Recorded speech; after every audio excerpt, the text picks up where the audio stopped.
खान साहब को मैंने अपना मौक़िफ़ बताया कि ये जो एहतजाज हो रहे हैं ये सही मानों में एहतजाज इनको हम नहीं कह सकते हैं, और लफ्ज़ लूला लंगड़ा एहतजाज का मैंने इस्तेमाल किया। हमारे तमाम लीडरशिप उस वक़्त मौजूद थी और मैंने कहा कि एहतजाज के लिए स्ट्रेटजी नहीं थी। अपने तई वज़ीर आला खैबर पख्तूनख्वा अली अमीन खान ने तने तनहा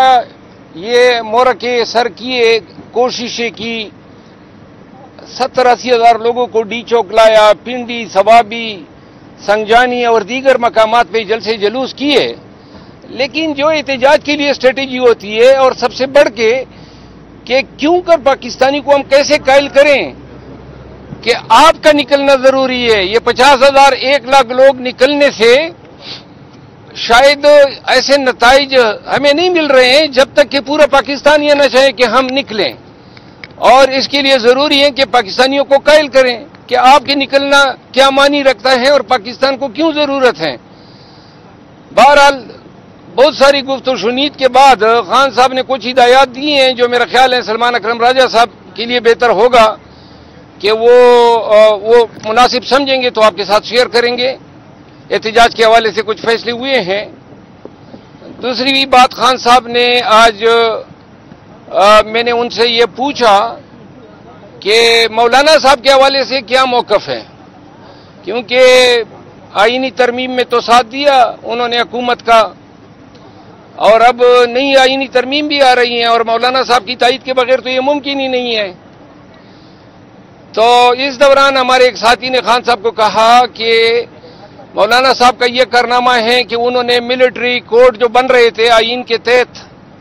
सनसेट क्लास समेत, वो उनकी वजह से न बन सके, जिस पे खान साहब का कहना था कि मिलिट्री कोड से कोई मुझे ये न डराए। उन्होंने कहा अगर कोई मुझे भेजना चाहता है तो मैं मिलिट्री कोड भी जाने को तैयार हूं, पाकिस्तानियों के लिए हर अजीमत उठाने को तैयार हूं। खान साहब ने पार्टी के अंदरूनी मामलात, ILF के मामलात पर भी गुफ्तगू शुनीद की। जितने वर्कर्स गिरफ्तार हुए, मार खाई, उनको खिराज तहसीन पेश किया और हिदायत दी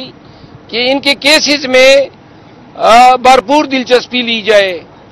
साथ में खान साहब को यह भी बताया गया कि ये जितने लोग हैं गिरफ्तार शुदगान, इनकी जमानतों के और इनके बूदोबाश के अखराजात जो हैं वो अली अमीन खान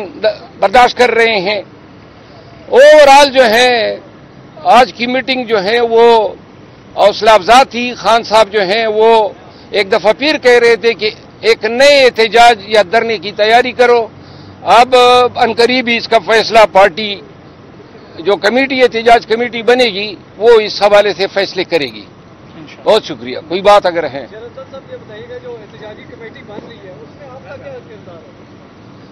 उसमें, चूंकि मैं किसी और कमेटी में तो हूं ही नहीं, ना मुझे पार्टी के मामलात का कोई इल्म रहता है, और आज खान साहब ने कहा भी तो मैंने कहा मैं चूंकि बहुत सारे कमेटीज में किसी भी कमेटी में नहीं हूं, तो मैं एहतजाज कमेटी का हिस्सा हूंगा, और हम चंद टीयर की लीडरशिप होगी, यानी पहले कौन निकालेगा, एक गिरफ्तार होता है तो दूसरा कौन होगा, तीसरा कौन होगा। हम बड़ी स्ट्रेटेजी से जो वर्कर गिरफ्तार होंगे उनको फोकल पर्सन बताएंगे,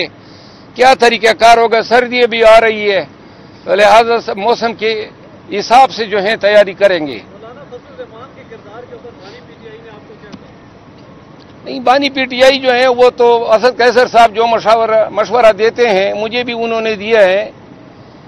बाकी मेरी जाती राय अलग है। किसी मिनिस्टर के साथ भी नहीं हुई, जिसमें नवाज शरीफ, शहबाज शरीफ, आसिफ अली जरदारी, इसी तरह उनको 40-40 लोग मिलने आते थे, घर का खाना उनको मिलता था, उनको एयर कंडीशन लगा हुआ था, जबकि इनको जो बेसिक फैसिलिटीज हैं वो भी नहीं मिली। और दूसरा, खान साहब ने जो काजी फाइसा साहब के मुतालिक बातें की हैं वो आपको बता दूं,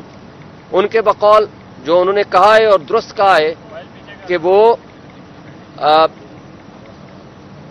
एक लिहाज से जस्टिस मुनीर को लोग भूल गए हैं। वो ओपनिंग बैट्समैन बना हुआ था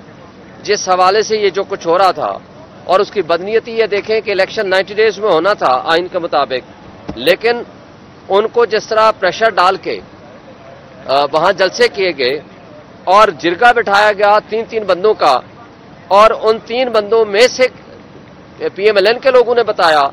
कि वो तब नवाज शरीफ वापस आएगा जब चीफ जस्टिस काजी फाइसा बनेगा। और उसका इंपैक्ट ये हुआ कि काजी फाइसा के आने के बाद वो आया, और काजी फाइसा के जाने से पहले वो लंदन चला गया। और फिर जो कमिश्नर रावलपिंडी ने बयान दिया था, तो वो आपके सामने उसने क्या कहा था। उसने कहा चीफ इलेक्शन कमिश्नर मिला हुआ है या चीफ जस्टिस हमारे साथ इस इलेक्शन फ्रॉड में मिला हुआ है। और चीफ जस्टिस काजी फाइसा ने पार्टी को, PTI को क्रश होने दिया, हमारे कोई केसेस नहीं लगाए, हमारा सिंबल का निशान वाला केस हमारे खिलाफ फैसला दिया, निशान छीन लिया, इलेक्शन फ्रॉड को तहफ़्फ़ुज़ दिया। इस सारे करप्ट सिस्टम का सबसे बड़ा वो उसके ऊपर शेल्टर होके बैठे रहे। और 3 प्रॉपर्टीज उनकी लंदन में थी, और वो जो लंदन में प्रॉपर्टीज थी और नैब तरामीम के ऊपर बैठ के उन्होंने फैसला दिया, चूंकि उनका कन्फ्लिक्ट ऑफ इंटरेस्ट था, वो इसलिए नहीं चाहते थे कि यहाँ इंसाफ का निज़ाम खुले, क्योंकि उनकी अपनी प्रॉपर्टीज वहां मौजूद थी, उसी तरह जिस तरह नवाज शरीफ के एवनफील्ड डिपार्टमेंट की प्रॉपर्टीज थी। और मसला क्या है? मसला हमारे मुल्क का ये है कि एक छोटी सी एलीट्स है, उनके मफादात एक दूसरे के साथ जुड़े हुए हैं,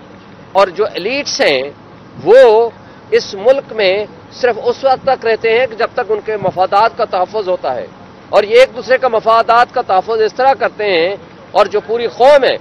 वो एक साइड पे खड़ी हुई है। यहां काजी फाइसा मुसल्लत रहा, उसके बाद वो मुल्क छोड़ के बाहर चला गया, इसी तरह जिस तरह नवाज शरीफ अभी चला गया है। ये मुल्क से बाहर भाग जाते हैं। और जब नवाज शरीफ यहां प्राइम मिनिस्टर था, उसने 22 मरतबा लंदन के दौरे किए, जिसमें से 2 ऑफिशियल थे, जबकि 20 के करीब उनके प्राइवेट थे। इसी तरह आसिफ अली जरदारी ने 51, जब पिछली दफा प्रेसिडेंट थे, 51 दौरे किए दुबई के, जो कि प्राइवेट थे, और हर एक के ऊपर 6-7 लाख डॉलर खर्च होते थे कम से कम, और वो सारे पब्लिक एक्सचेकर से खर्चा आता था। और जिस तरह इन लोगों ने फ्रॉड और मनी लॉन्ड्रिंग के जरिए यहां हुकूमतों पे मुसल्लत हुए और उसके जरिए अपने पैसे को बचाते हैं, वो सब आपके सामने है। और ये कर्जे के डॉलर हैं जो ये जाये करते हैं, और कौम को उसका रिटर्न करना पड़ता है, कर्जा वापस करना पड़ता है। आज गया हुआ है नवाज शरीफ बाहर, उसको कहें इजराइल के खिलाफ बयान देना, चूंकि उनके पैसे बाहर पड़े हुए हैं, लिहाजा उनका कोई इंटरेस्ट नहीं है कि मुल्क के मफाद में कोई बात करें। और इसी तरह काजी फाइसा ने जिस तरह हुदैबिया पेपर मिल, जो मनी लॉन्ड्रिंग की बुनियाद थी, उसको बंद किया टेक्निकल ग्राउंड्स पे, और उसमें भी ये सिर्फ नवाज शरीफ को बेनिफिट करने और उसकी फैमिली को बेनिफिट करने के लिए ये मफादात उनको दिए। इसी तरह बदनीयती से जो बुनियादी इंसानी हुकूक की वायलेशंस होती रही, उसके ऊपर वो खामोश रहे। जे जाए कि उस पर इंक्वायरी कराता और वो केसेस लगाता, खा वो इलेक्शन वाला केस हो, खा वो कमीशन वाला केस हो, खा 9 मई के हवाले से हमारे पिटीशंस थी, उनका कोई सुनवाई नहीं की, और अपनी मनपसंद बेंच बैठा के और वो गलत फैसले करता रहा, जिसके जरिए आज तक हम ये समझते हैं कि वो जो जजेस आए उनमें बदतरीन जज के तौर पर हम टाइटल उसी को ही देंगे। और इसके बाद जो कमिश्नर ने कहा था रावलपिंडी ने, आज तक उसके ऊपर कोई इंक्वायरी नहीं की। अगर ये इंडिपेंडेंट होता तो उस पर इंक्वायरी बिठाता जिसमें इनका अपना नाम आया था, और आज तक वो गायब है, वो कहाँ है, और उसकी कोई स्टेटमेंट सामने नहीं आई, उसके ऊपर भी कोई एक्शन नहीं लिया। और फिर जाते जाते जिस तरह प्रैक्टिस एंड प्रोसीजर ऑर्डिनेंस जारी किया गया और उसके जरिए स्पेशल कमेटी बनाई गई, और उसके नतीजे में आर्टिकल 63A की तशरीह की गई, और उस तशरीह के नतीजे में जो इनको बेनिफिट मिला या दिया गया या सहूलतकारी की गई कि 26वीं तरमीम की जा सके, लोटे बनाए जा सकें, लोगों की बेटियों को, माओं को, बहनों को उठाया जाए, और लोगों को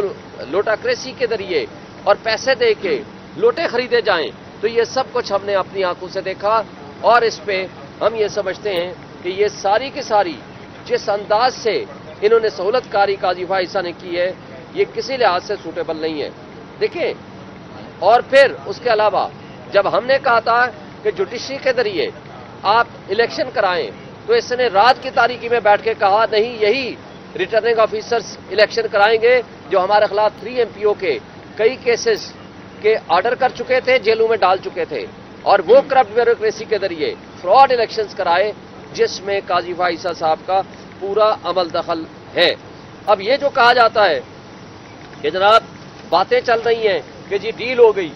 یہ بالکل جھوٹ ہے۔ عمران خان نے نہ ڈیل کی ہے نہ کبھی کرے گا۔ اس کو جتنی آپ نے یہ اس طرح سے بند کر کے، جو کہ جانوروں کے ساتھ بھی وہ سلوک نہیں رکھا جاتا جو عمران خان کے ساتھ کیا گیا ہے، اس سب کچھ کے باوجود وہ نہ ڈیل کرے گا نہ ڈیل ہے۔ دیکھیں وہ جدوجہد کر رہا ہے رول آف لا کے لیے، وہ جدوجہد کر رہا ہے اس ملک کے حقیقی آزادی دلانے کے لیے، وہ جدوجہد کر رہا ہے اس ملک کے لوگوں کو ان کا حق حکمرانی واپس کرنے کے لیے، وہ جدوجہد کر رہا ہے اس وقت جمہوریت کے لیے، حقیقی جمہوریت کے لیے، جس کا مطلب ہے کہ لوگوں کے فیصلے ان کے حق میں ہونے، ان کے ہاتھ میں ہونے چاہیے کہ کس کو حق حکمرانی ملنا چاہیے۔ اور اس وقت جو واحد نظام انصاف ہے اس کے اوپر یہ لوگ حملہ آور ہیں۔ یہ ڈراتے ہیں کہ جی اس لیے ڈیل کر لو کہ تاکہ ملٹری کورٹس کا نہ سٹارٹ ہو جائے۔ خان صاحب کا حکم ہے کہ یہ جو کچھ کرنا چاہتے ہیں یہ کریں، ہم نہ کل ڈرے تھے نہ آج ڈریں گے، اور انشاءاللہ تعالی عمران خان جہاد کر رہا ہے، لہذا جہاد جو شخص کرتا ہے اس کو پورا حق حاصل ہوتا ہے کہ وہ عوام اور قوم کی حقیقی وہ حکمران ہیں، وہ حقیقی ترجمان ہیں، اور وہ دلوں کا بادشاہ ہے، اور انشاءاللہ اس کا کوئی ڈیل نہیں ہے اور نہ کسی سے وہ ڈرتا ہے۔